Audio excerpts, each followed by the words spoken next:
GCRT સિરીઝમાં આપણે આજે જોવાના છે ચેપ્ટર નંબર 14.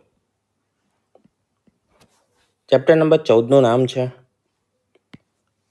આપત્તિ વ્યવસ્થાપન. આ ચેપ્ટર આપણું જૂનું છે,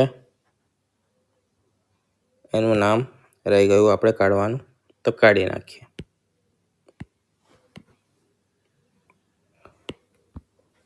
આ ચેપ્ટર ઓલ્ડ છે, બરાબર છે.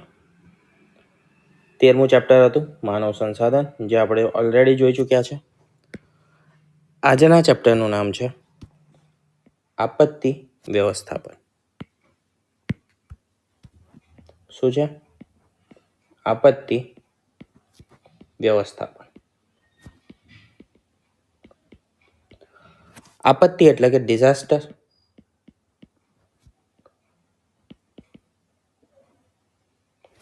અને વ્યવસ્થાપન એટલે કે મેનેજમેન્ટ. પ્રિલિમ્સમાં થોડા ઘણા ક્વેશ્ચન પૂછાય છે આ ટોપિક પરથી, અને મેજર તમારું મેઇન્સમાં પણ ક્વેશ્ચન પૂછાય છે. એટલા માટે ચેપ્ટર મહત્વનું રહે છે, બરાબર છે. મહત્વનું ચેપ્ટર, અને બીજું રોકડા માર્ક અપાવતું ચેપ્ટર છે. કેમ? તો વિષય જ રોકડા માર્ક અપાવતો છે. જે રોજિંદા જીવનમાં તમે ઘટનાઓ જોઈ હોય, વાંચી હોય, સાંભળી હોય ન્યૂઝમાં, બરાબર છે, એ બધી વસ્તુઓ જ છે. અને બીજું, તમે તમારા જે કોમન સેન્સ છે તેનો યુઝ કરીને મોસ્ટલી ક્વેશ્ચનોના જવાબ સાચા તમે આપી શકો છો, અને ઇવન મેઇન્સમાં પણ તમે લખી શકો છો. તો સૌથી પહેલાં જોઈએ આપત્તિ એટલે શું. આપત્તિ એટલે કે જેને આપણે ઇંગ્લિશમાં ડિઝાસ્ટર કહીએ છીએ, એવી કોઈ ઘટના જે વ્યાપક રીતે જાનમાલનું નુકસાન કરે, વિનાશ સર્જે અને હાડમારીની સ્થિતિ બનાવે, હાડમારી સર્જે, તેવી ઘટનાને આપણે શું કહીએ છીએ? ડિઝાસ્ટર, અને અથવા તો ગુજરાતીમાં આપત્તિ તેને આપણે કહીએ છીએ. અહીંયા મેં અમુક ફોટા મૂક્યા છે. આ શેનું છે? તો ભૂકંપ, પૂર, જ્વાળામુખી, બરાબર છે, દાવાનળ, આગ, જ્વાળામુખી. આ વાવાઝોડું છે, બરાબર, મોજા ઉછળે છે, સુનામી, વાવાઝોડું. આ આગ લાગેલી છે, બરાબર. તો આ બધી અલગ અલગ શું છે? આપત્તિઓ છે, વિવિધ ડિઝાસ્ટર્સ છે. આપત્તિના પ્રકાર જોઈએ તો આપત્તિના આપણે મુખ્ય 2 ભાગમાં વહેંચીએ છીએ. સૌથી પહેલાં કયા 2 ભાગ છે? તો આપત્તિના મુખ્ય 2 ભાગ છે, એમાં એક છે કુદરતી, બરાબર, એટલે કે નેચરલ, કુદરતી આપત્તિ, નેચરલ ડિઝાસ્ટર. અને બીજો હોય છે માનવ સર્જિત. માનવ સર્જિત આપત્તિ, જે માનવ પોતે સર્જે છે, આપણે સર્જીએ છીએ, આપણી ભૂલના કારણે સર્જાય છે, બરાબર છે, એ બધી વસ્તુઓ. એના પછી જે કુદરતી આપત્તિઓ છે એને પણ આપણે 2 ભાગમાં વહેંચીએ છીએ. એને કયા 2 ભાગમાં વહેંચીએ છીએ? તો આગાહીના આધારે તેને 2 ભાગમાં વહેંચીએ છીએ. પહેલું છે પૂર્વ આગાહી કરી શકાય. પૂર્વ આગાહી એટલે કે આપત્તિ સર્જાવાની હોય એના પહેલાં આપણે તેનું અનુમાન લગાવી શકીએ, તેની આગાહી કરી શકીએ, તેને આપણે શું કહીએ છીએ? તેને એક ભાગમાં વહેંચ્યું પૂર્વ આગાહી કરી શકાય તેવી, બરાબર. અને બીજું છે પૂર્વ આગાહી શક્ય નથી તેવી. પૂર્વ આગાહી કોની શક્ય છે? તો પૂરની શક્ય છે. જે જગ્યાએ ઘણો વધારે વરસાદ પડ્યો હોય, બહુ જ વધારે પ્રમાણમાં વરસાદ પડ્યો હોય, અને સતત ઘણા દિવસો સુધી વરસાદ ચાલુ હોય, તો આપણે અંદાજ લગાવી શકીએ છીએ, અનુમાન કરી શકીએ છીએ કે એક ક્ષેત્રમાં પૂર આવવાની શક્યતા છે, પૂર આવી શકે છે. તો પૂરની આગાહી કરી શકીએ છીએ. વાવાઝોડાની પણ થઈ શકે છે આગાહી. સુનામીની આગાહી થઈ શકે છે. મોજાઓ દરિયાના ઉછળતા હોય કે દરિયામાં કોઈ વિશેષ હલચલ થઈ હોય, એની આગાહી થઈ હોય તો એના આધારે આપણે સુનામીની આગાહી પણ કરી શકીએ છીએ. તીડ પ્રકોપની આગાહી કરી શકીએ છીએ. અને ઉપરાંત હાલમાં જે સર્જાઈ હતી COVID-19, બરાબર છે, એને શું કીધું? તો આપણે મહામારી કીધી હતી. તો મહામારીની આગાહી પણ આપણે એક એના સુધી કરી શકીએ છીએ. પછી આગાહી શક્ય નથી, ભૂકંપની આગાહી શક્ય નથી, જ્વાળામુખીની આગાહી શક્ય નથી. પછી દાવાનળ છે, ભૂસ્ખલન છે. આ તમામ એવી વસ્તુઓ છે જેની આગાહી કરી શકાતી નથી. ભૂકંપની આગાહી અમુક સેકન્ડો પહેલાં આપણને ખ્યાલ આવે છે, બરાબર છે. એવી સિસ્ટમો આપણા પાસે હયાત છે, પરંતુ બહુ પહેલાં એની આગાહી નથી કરી શકાતી કે પછી જેનાથી આપણે પ્રિપેર થઈ શકીએ, બરાબર છે. આપત્તિ પહેલાં તૈયાર થઈ શકીએ એવી રીતે આગાહી કરી શકાતી નથી. તો આ તમામ આપત્તિઓ એવી છે જેની આગાહી શક્ય નથી. બીજી વાત કરીએ માનવ સર્જિત આપત્તિની. તો માનવ સર્જિત આપત્તિમાં આગ છે, હુલ્લડ છે, બોમ્બ વિસ્ફોટ છે. આ એક બોમ્બ વિસ્ફોટ જેવું જ ચિત્ર દેખાય છે, બરાબર છે. ઉપરાંત આગ લાગવી, ઔદ્યોગિક અકસ્માતો થવા, આ તમામ વસ્તુઓ કેવી છે? આ તમામ વસ્તુઓ માનવ સર્જિત છે. ઉપરની ઘણી અમુક કુદરતી આપત્તિઓ પણ એવી છે જે માનવ સર્જિત હોય છે, એટલે કે માનવોના કારણે ઊભી થાય છે. માનવ તેને પાછળનું મુખ્ય કારણ છે, બરાબર છે. હાલમાં તો જે માનવની ક્રિયાઓ છે, બરાબર છે, જે રિસોર્સિસનું આંખો મીચીને તેનો વપરાશ થઈ રહ્યો છે, બરાબર છે. પ્રકૃતિને પર્યાવરણને જે નુકસાન થઈ રહ્યું છે તે બધાના કારણે કુદરતી આપત્તિઓની પણ જે ફ્રિકવન્સી છે તે ઘણી વધી ગઈ છે. અવારનવાર કુદરતી આપત્તિઓ આવતી રહી છે. આ બધી જગ્યાએ મારે કાઢવું પડશે.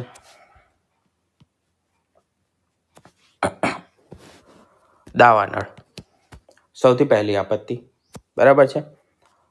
જે આપણે ચેપ્ટરમાં આપત્તિઓ આપી છે તેના વિશે ભણી લઈએ, જે કયા કયા ડિઝાસ્ટર્સ આપ્યા છે તે. તો દાવાનળની વ્યાખ્યા જોઈએ તો જંગલો કે પછી કોઈ પણ ઘાસભૂમિ એટલે કે ગ્રાસલેન્ડ, આપણે જિયોગ્રાફીમાં ફોરેસ્ટ અને ગ્રાસલેન્ડ બનીએ છીએ, બરાબર. તો એ ઘાસભૂમિ અને જંગલોના વિસ્તારમાં જે અનિયંત્રિત આગ ફેલાય છે, આગ લાગી જાય છે, તેને આપણે શું કહીએ છીએ? તેને આપણે દાવાનળ કહીએ છીએ. તેના કારણો કયા કયા હોઈ શકે? તો માનવ સર્જિત અને કુદરતી બે કારણો હોય છે. માનવ સર્જિતમાં કયા કારણો? તો ભાઈ કોઈ બીડી પીતો હોય, સિગરેટ પીતો હોય હોશિયારી મારવામાં, બરાબર છે, અને ત્યાં જ આમ હીરોની જેમ ફેંકી દો, બરાબર, મૂવીમાં બતાવે છે એમ સ્ટાઇલમાં. તો એનાથી શું થાય? જે સુકાયેલા પાંદડા નીચે પડ્યા હોય એના કારણે આગ લાગી શકે છે.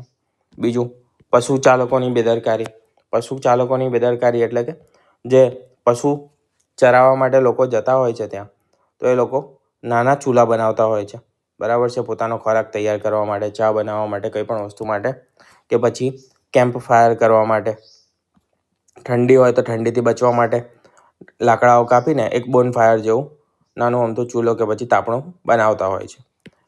તેના કારણે તે તાપણું કે પછી જે ચૂલો સળગાયો હતો તેને ઓલવ્યા વગર, તેને બંધ કર્યા વગર ત્યાંથી જતા રહે, તો એના કારણે પણ જંગલમાં આગ ફેલાઈ શકે છે, બરાબર છે. ચૂલો ન ઓલવવો, પર્યટકોની ભૂલ. પર્યટકો બોન ફાયર કરવા જાય છે આજકાલ તો બધા પિકનિકમાં, બરાબર છે, શું કહેવાય, ટ્રેક પર, બરાબર છે, ટ્રેકિંગમાં જે બોન ફાયર કરે છે તો એ એને બંધ ના કરી દો, બરાબર છે. પાણી રેડીને આખું શાંત ના થઈ જાય, આગ ઓલવાઈ ના જાય ત્યાં સુધી કાળજી ના રાખી હોય અને એ જો ચાલુ રહી ગઈ હોય આગ, તો તેના કારણે પણ આગ ફેલાઈ શકે છે. વીજળી કે પછી ગેસ લાઇન કોઈ જંગલમાંથી પસાર થતી હોય અને તેમાં કોઈ અકસ્માત થાય કે પછી તૂટી જાય તો એના કારણે પણ આગ લાગી શકે છે. આ તમામ કારણો કયા છે? માનવ સર્જિત કારણો છે જેના કારણે આગ લાગે છે. કુદરતી કારણોમાં આકાશમાંથી વીજળી પડવી, બરાબર છે. ઉપરાંત પવનના ઘર્ષણના કારણે પણ અમુક વાર આગ લાગી જતી હોય છે, જેમ કે પાનખર ઋતુ છે, બરાબર છે, અને ઘર્ષણ થયું એના કારણે પણ ઘણીવાર આગ લાગતી હોય છે કુદરતી રીતે. અસરો, જંગલમાં આગ લાગવાથી અસરો કઈ કઈ મુખ્ય થાય છે? તો વન્યજીવ સૃષ્ટિનો શું થાય છે? નાશ થઈ જાય છે આખા જંગલમાં. અને બીજું, જે જંગલની આગ છે એને કંટ્રોલ કરવી ઘણી અઘરી થઈ જાય છે, બરાબર છે. ચારે બાજુ જંગલ છે, આગ છે, સૂકા પાંદડા છે, તમામ વસ્તુઓ જે એવી છે કે જે તરત આગ પકડી શકે છે. એના કારણે તેને કંટ્રોલ કરવી ઘણી વધારે મુશ્કેલ થઈ જાય છે. તમે ન્યૂઝમાં ઘણી વાર વાંચ્યું હશે, યુએસએમાં આ પ્રકારના દાવાનળ બહુ વખત ફેલાતા આવ્યા છે. બરાબર છે. ગયા વર્ષે પણ હમણાં થોડાક ટાઈમ પહેલાં કેલિફોર્નિયામાં આગ લાગી હતી. બરાબર છે. તે ઘણો લાંબો સમય સુધી ચાલી હતી. હેલિકોપ્ટરથી પાણી નાખવામાં આવ્યું, ઘણા અલગ અલગ ઉપાયો કરવામાં આવ્યા, છતાં પણ તે આગ કંટ્રોલમાં આવી ન હતી. તો આ લેટેસ્ટ ઉદાહરણ હતું. પછી પર્યાવરણીય આજે જીવસૃષ્ટિ, વનસ્પતિ સૃષ્ટિ, ફ્લોરા ફોનાનો નાશ થઈ જાય, બરાબર છે. તેના કારણે શું થાય? પર્યાવરણીય અસંતુલન સર્જાય. જંગલને, જે આખું જંગલ હતું, જે આખી ઇકોસિસ્ટમ ઊભી થયેલી હતી, એનો વિનાશ થઈ ગયો. તો એને પછી પુનઃવ્રત થતા દાયકાઓ અને વર્ષોના વર્ષો નીકળી જાય છે. લગભગ 100-150 વર્ષ, 200 વર્ષ જેટલો સમય લાગી શકે છે તેને પુનઃ ઊભી થતા એ ઇકોસિસ્ટમને. ભારતમાં કયા વિસ્તારો પ્રોન છે, એટલે કે જ્યાં આગળ દાવાનળ થઈ શકે છે એવા વિસ્તારો કયા છે? તો હિમાલયના ઢોળાવો છે, દક્ષિણ ભારતના જંગલો છે, ગુજરાતમાં પણ જે શુષ્ક જંગલો છે, શુષ્ક જંગલ વિસ્તાર છે, તે આગ લાગવાની શક્યતા ત્યાં ઘણી વધારે છે. બરાબર છે. આ ઇમેજ ખોટી જગ્યાએ લાગી ગઈ છે. આ ઇમેજ પાછળ અહીંયા મૂકવાની હતી. કંઈ નહીં, ચલો અહીંયા સમજી લઈશું. આગળનું છે ભૂસ્ખલન. ભૂસ્ખલનની વ્યાખ્યા જોઈએ સૌથી પહેલાં. તો ભૂસ્ખલન મુખ્યત્વે થાય ક્યાં? તો પર્વતીય ક્ષેત્રોમાં. પર્વતીય ક્ષેત્રો છે, પર્વત શ્રેણી છે, ત્યાં આગળ સૌથી વધારે ભૂસ્ખલન જોવા મળે છે. ત્યાં જ આગળ સૌથી વધારે ભૂસ્ખલનના ઘટનાઓ થાય છે. ભૂમિ, શિલાઓ કે કાટમાળનું નીચે તરફ એક સાથે ધસી આવવું, તેને શું કહેવાય છે? તેને આપણે ભૂસ્ખલન કહીએ છીએ. અને ઇંગ્લિશમાં તેને જોઈએ તો તેને લેન્ડસ્લાઇડ તરીકે આપણે ઓળખીએ છીએ. લેન્ડસ્લાઇડ અથવા તો ભૂસ્ખલન. જ્યારે પણ તમે હિમાલયના વિસ્તારોમાં કે પછી કોઈ પર્વતીય વિસ્તારોમાં ટ્રાવેલ કરતા હશો, બરાબર છે, ફરવા જતા હશો, સફર કરતા હશો, ત્યાં આગળ તમને આ પ્રકારની સાઇનબોર્ડ જોવા મળશે. બરાબર છે. તો આ શેની સાઇન છે? કે પર્વત ઉપરથી આ રીતે ભૂસ્ખલન થઈ શકે છે. જે પથ્થરો છે, શિલાઓ છે, એ તમામ વસ્તુઓ નીચે પડી શકે છે. તો જલ્દીથી એ રસ્તાએથી તમારે નીકળી જવું અને કામ વગરનું ત્યાં આગળ રોકાવું હિતાવહ નથી રહેતું. કારણો કયા હોય છે? તો કારણો માનવ સર્જિત પણ હોય છે અને કુદરતી પણ હોય છે. કુદરતીમાં ભૂકંપ છે, વાદળ ફાટવું છે, એટલે કે બહુ વધારે પ્રમાણમાં વરસાદ પડી જાય પર્વતીય ક્ષેત્રોમાં, બરાબર છે, પૂર આવે તેના કારણે, તો તેનાથી પણ ભૂસ્ખલન ઘણી વખત સર્જાતું હોય છે. બીજી વસ્તુ, માનવ સર્જિતમાં જે ખનિજ ઉત્ખનન કરવામાં આવે છે, દારૂગોળા ફોડીને જે બ્લાસ્ટ કરીને ખનિજનું ઉત્ખનન કરવામાં આવે છે તે. પછી નિર્વનીકરણ, એટલે કે જે જંગલો છે તેને કાપી નાખવામાં, ત્યાં આગળ પર્વતોને કાપીને રસ્તાઓ બનાવવા, માર્ગ બનાવવા, પછી ડેમ બનાવવાના, બરાબર, જે પાણીનું વહેણ છે તેને અટકાવી દેવાનું. તો આ બધી વસ્તુઓ માનવ સર્જિત છે જે ભૂસ્ખલન સર્જી શકે છે. હવે આ ફોટો શું હતો? તો આ જે ઇમેજ છે તે ભૂસ્ખલનનું એક આખું આકૃતિ દર્શાવેલી છે, ભૂસ્ખલન દર્શાવે છે. શું કીધું છે? તો આ સપાટીનું શીર્ષ છે, એટલે કે સૌથી ઊંચો ભાગ હશે, બરાબર છે, પહાડીય વિસ્તાર છે. આગળ જતા શું છે? ઢોળાવ છે. ધીરે ધીરે અહીંયાથી શીર્ષ સ્થાનેથી આ જે સપાટી છે, ઢાળમાં છે, તે શું જાય? તે તૂટી જાય, બરાબર છે, અલગ થઈ જાય. તરડાવું, સપાટીનું તરડાવું એટલે કે અલગ થયેલી. તો એ સરકાઈને ક્યાં જશે? ધીરે ધીરે નીચે જશે, બરાબર છે. તો આ સપાટી સરકી અને આગળ આવી ધીરે ધીરે, બરાબર છે. ઉપરાંત અહીંયાથી જે સપાટી સરકીને આવી, બરાબર, એ જેમ જેમ નીચે સરકશે એમ જે નીચે પણ જે સૌથી ઉપરનું પડ છે તેને પણ તેની સાથે લેતી જશે. અને નીચે આગળ જ્યાં આગળ અંત હશે, જે કંઈ સીધો ભાગ હશે, ત્યાં આગળ શું થશે? તે તમામ ભૂમિનું, શિલાઓનું, પથ્થરોનું, તે તમામનું નિક્ષેપણ નીચે થશે, બરાબર છે.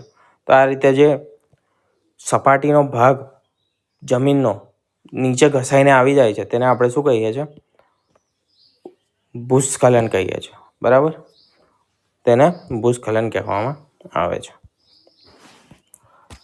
અસર ભૂસ્ખલનથી અસરો કઈ કઈ થાય? તો સૌથી પહેલાં વાહન વ્યવહાર ઠપ થઈ જાય, બરાબર છે. પર્વતીય વિસ્તારોનો જે ઉપર જતો નીચે જતો હોય તો ઉપરના લોકો ઉપર ફસાઈ જાય, નીચેના લોકો નીચે ફસાઈ જાય. વાહન વ્યવહાર, રોડ પર નિક્ષેપણ છે. હવે અહીંયા ગાડી આપેલો છે, બરાબર છે. એમ વિચારો કે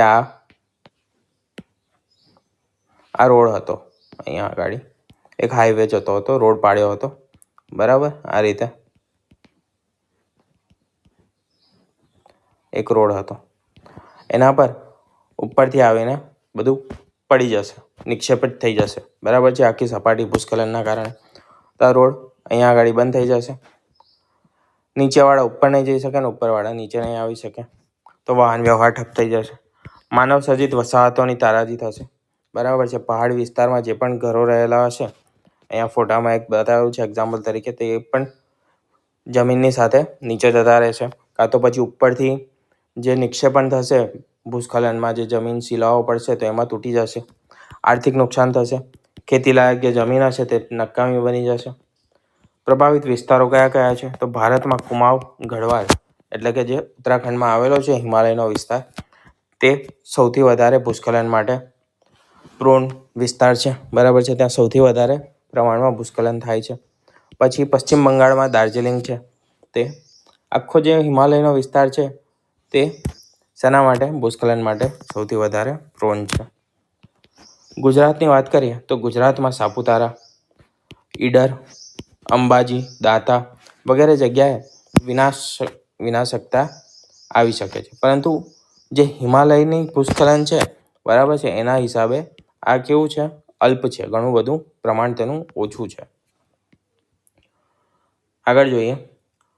આગળ છે તીડ પ્રકોપ. તીડ એ શું છે? એક કીટક છે. આ રીતનું દેખાય, તમે જોયું હશે, બરાબર છે. અને જે પણ ગામડામાં રહે છે કે પછી શહેરવાળાએ જોયું જ હશે, બરાબર. આ રીતનું લીલા કલરનું, ગુજરાતીમાં આપણે કદાચ એને શું તીતીગોળો એવું કહીએ, તીડ તીતીગોળો, બરાબર છે. એનો હુમલો. તીડ એક કીટક છે, તે શેમાં રહે છે? ઝુંડમાં રહેવાનું પસંદ કરે છે. અને ઝુંડ પણ કેવો હોય છે? તો લાખોની સંખ્યામાં ઝુંડ હોય છે. ગુજરાતમાં ડેઝર્ટ લોક્ટસ એટલે કે રણના તીડ જોવા મળે છે ગુજરાતમાં. થોડા વખત પહેલાં તમે કદાચ ન્યૂઝમાં સાંભળ્યું હશે, સૌરાષ્ટ્રમાં, ત્યાં આગળ સૌરાષ્ટ્રના ખેતરોમાં તીડોએ હુમલો કર્યો હતો, બરાબર છે. આ તીડનો પ્રકોપ સૌરાષ્ટ્રના ખેતરોમાં વધી ગયો હતો.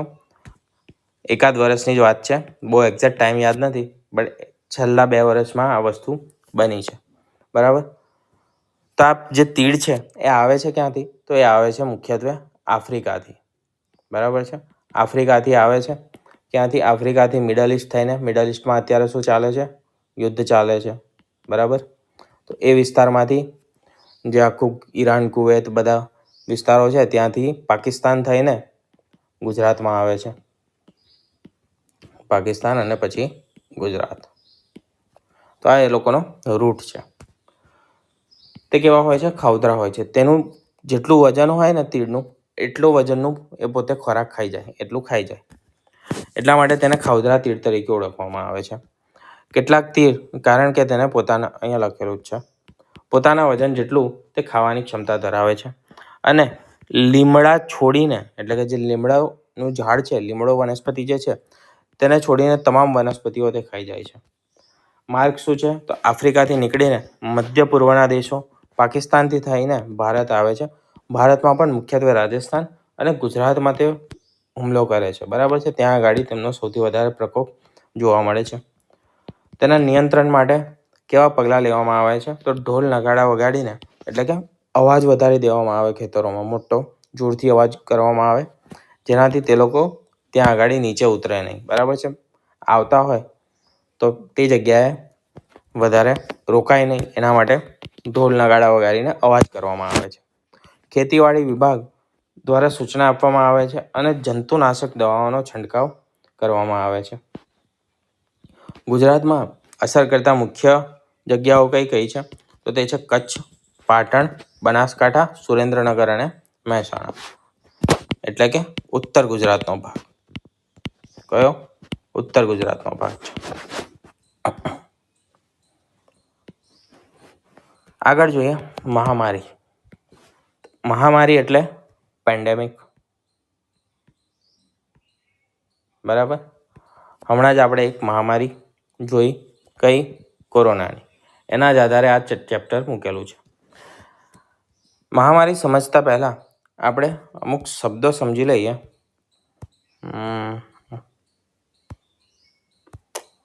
ચલો અહીંયા સમજી લઈએ. પહેલું, મહામારી એટલે કે પેન્ડેમિક.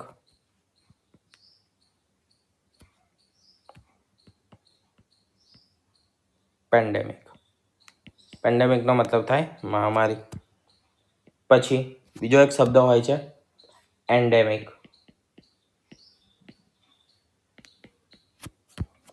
એન્ડેમિક. પછી છે એપિડેમિક. આ 4 શબ્દો તમારે સમજવાના છે, કદાચ તમને પૂછાઈ જાય. તો પેન્ડેમિક એટલે શું? તો વિશ્વવ્યાપી હોય. પેન્ડેમિક શું હોય? વિશ્વવ્યાપી રોગચાળો. તેને આપણે પેન્ડેમિક કહીએ છીએ. જ્યારે કોઈ બરાબર. એન્ડેમિક શું છે? તો એન્ડેમિક એટલે કે કોઈ ચોક્કસ વિસ્તારમાં કે પછી કોઈ ચોક્કસ પ્રદેશમાં અથવા તો કોઈ ચોક્કસ લોકોમાં કાયમ માટે જોવા મળે તે પ્રકારની વસ્તુ. બરાબર છે? લોકોમાં જોવા મળતો રોગ, એને આપણે કહીએ છીએ એન્ડેમિક.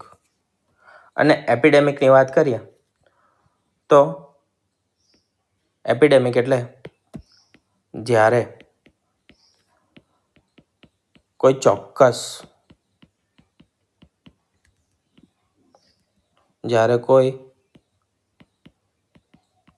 ચોક્કસ પ્રદેશમાં કે પછી વિસ્તારમાં અચાનક અપેક્ષા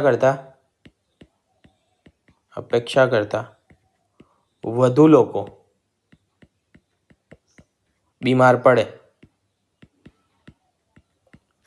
તેને આપણે એપિડેમિક કહીએ છીએ.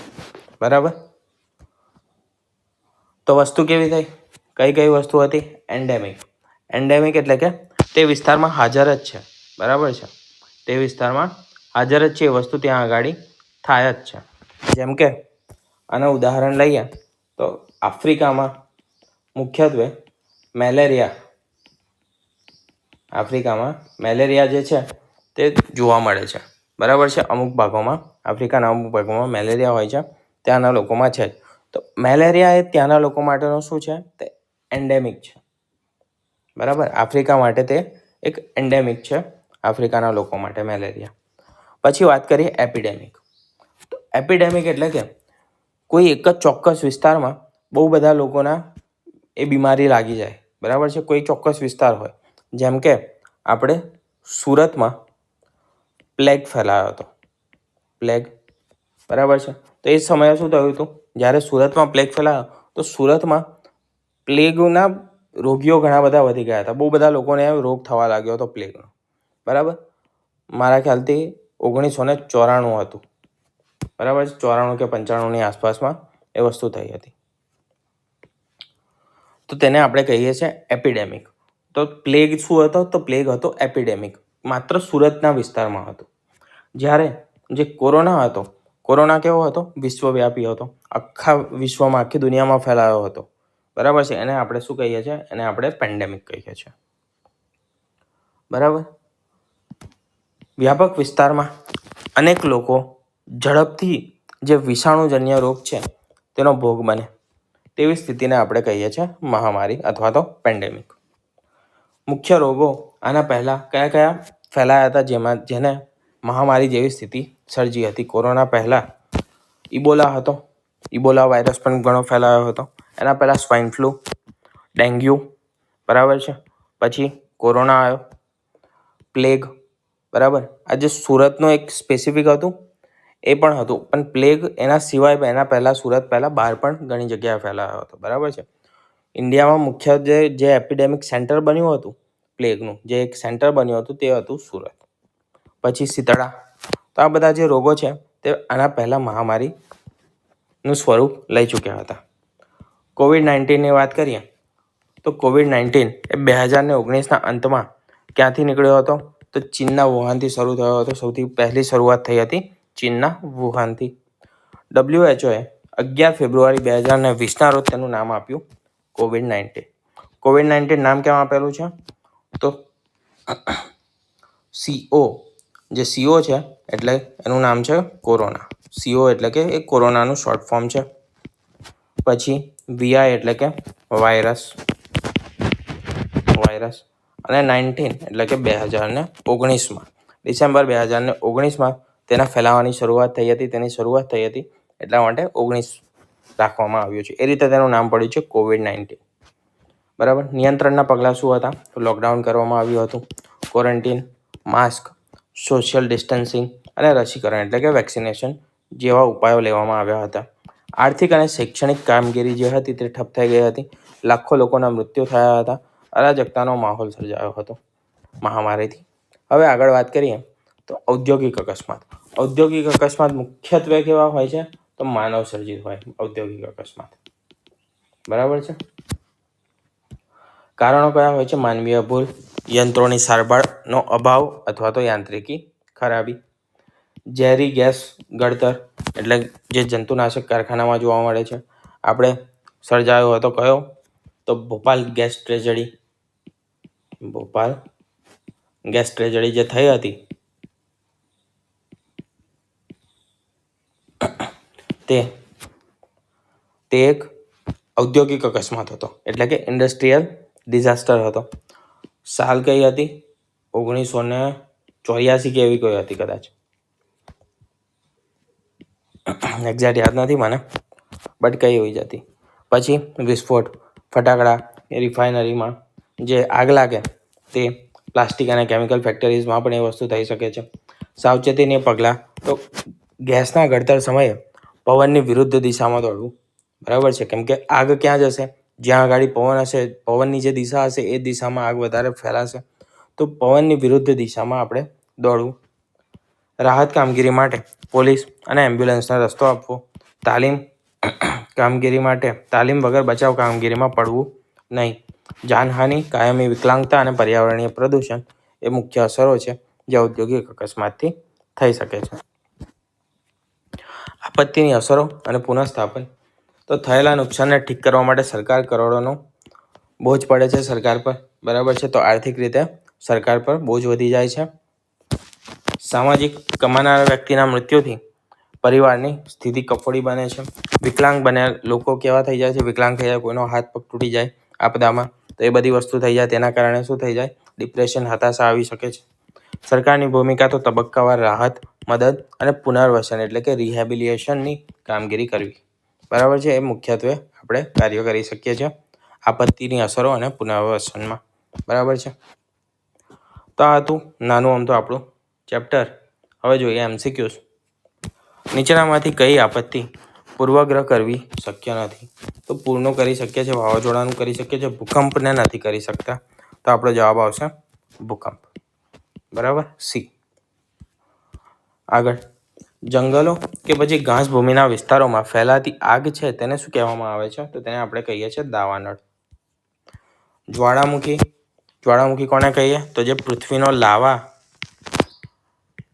પૃથ્વીનો અંદર રહેલો લાવા વિસ્ફોટ સ્વરૂપે વિસ્ફોટ થકી બહાર આવે તેને આપણે જ્વાળામુખી કહીએ છીએ, બરાબર.